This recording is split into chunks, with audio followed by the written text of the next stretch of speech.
Calon Wakil Presiden, Cawapres, nomor urut 2 Gibran Rakabuming Raka masih mengandalkan kata hilirisasi saat debat Cawapres kedua pemilihan Presiden, Pilpres, 2024 di GIC, Jakarta, Minggu, 21 Januari 2024.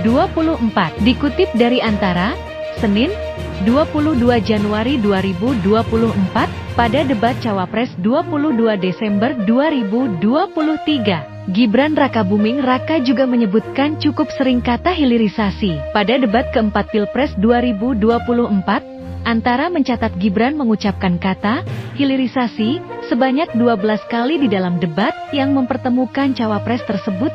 Gibran juga cukup sering menyebutkan kata pupuk, MEKM hingga mengenalkan istilah mekanisasi dalam sektor pertanian. Gibran Rakabuming Raka juga paling sering menuturkan kata hilirisasi pada segmen penyampaian visi dan misi dan pernyataan penutup saat acara debat Cawapres, yaitu masing-masing sebanyak 5 kali. Gibran menuturkan, hilirisasi yang direncanakan tidak terbatas pada sektor tambang, tetapi akan diperluas cakupannya ke sektor pertanian, maritim, dan digital. Bicara mengenai hilirisasi yang sering disebut saat debat Cawapres, kata hilirisasi juga masuk dalam Google Trend. Lalu apa itu arti hilirisasi? Mengutip laman www.menpan.go.id, hilirisasi adalah suatu proses transformasi ekonomi berkelanjutan di mana kebijakan industrialisasi berbasis komoditas bernilai tambah tinggi menuju struktur ekonomi yang lebih kompleks. Berdasarkan KBBI.kemdikbud.go.id, hilirisasi adalah penghiliran. Penghiliran ini merupakan proses, cara, perbuatan menghilirkan, perbuatan untuk melakukan pengolahan bahan baku menjadi barang siap pakai. Dengan demikian, Indonesia diharapkan dapat mengolah bahan mentah menjadi barang yang siap pakai. Presiden Joko Widodo, Jokowi, mendorong hilirisasi di berbagai sektor, termasuk hilirisasi industri yang menjadi salah satu langkah penting bagi Indonesia untuk menjadi negara maju pada 2045. Presiden Jokowi menyampaikan hal itu saat pengukuhan pengurus Dewan Pimpinan Nasional, DPN, Asosiasi Pengusaha Indonesia, APindo, masa bakti 2023-2028, Senin, 31 Juli 2023. Kalau bisa kita lakukan, kemudian hilirisasi ini berhasil untuk semua mineral, perkebunan, pertanian, perikanan. Semuanya bisa dihilirisasi. Kalau hitung-hitungannya World Bank, McKinsey, IMF, OECD, itu di 2040-2045. Saya yakin ini bisa agak maju, ujar dia dikutip dari laman Setkap, 1 Agustus 2023. Jokowi mengklaim, hilirisasi telah menciptakan sejumlah dampak positif bagi ekonomi Indonesia.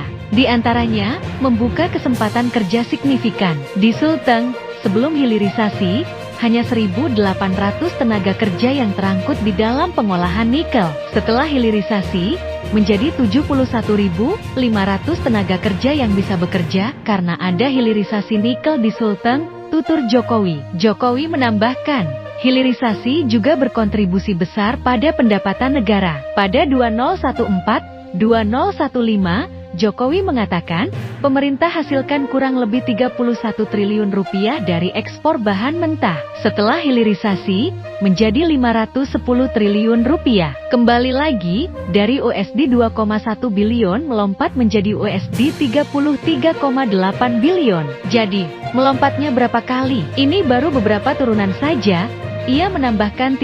Jokowi juga mengatakan, hilirisasi berdampak positif pada pertumbuhan ekonomi daerah. Hal itu kemudian akan ada berpengaruh terhadap pertumbuhan ekonomi nasional. Di Maluku Utara, pertumbuhan ekonomi daerah sebelumnya rata-rata 5,7%, setelah hilirisasi 23%. Kalau semua provinsi growth-nya seperti itu, Bapak Ibu bisa bayangkan agregat dari semua menjadi pertumbuhan nasional kita akan berapa, kata dia. Jokowi menuturkan, program hilirisasi tidak berhenti hanya pada industri mineral saja, namun hilirisasi juga pada sektor lainnya. Kita harus mulai, APindo harus mulai berpikir ke sana. Semua produk yang masih dikirim mentahan harus mulai dikirim barang setengah jadi atau barang jadi. Bank juga harus berpikir mau membiayai hilirisasi di bidang-bidang yang tadi saya sebutkan, kata dia. Dikutip dari laman setnek.go.id, 19 Agustus 2023, Presiden Joko Widodo, Jokowi, mendorong seluruh pihak untuk mempertahankan program hilirisasi yang telah dimulai. Hal ini agar sejarah Indonesia untuk ekspor bahan mentah tidak sampai terulang kembali. Sejarah lama itu tidak boleh terulang lagi, jadi jangan ekspor bahan mentah. Jadi tolong diingatkan pemimpin ke depan jangan ekspor bahan mentah. Rakyat harus berani mengingatkan itu, ujar Jokowi saat acara pengukuhan kepengurusan Dewan Pimpinan Pusat, DPP, dan peresmian pembukaan Rapat Kerja Nasional, Rakernas, Gerakan Angkatan Muda Kristen Indonesia, GAMKI, Sabtu, 19 Agustus 2023.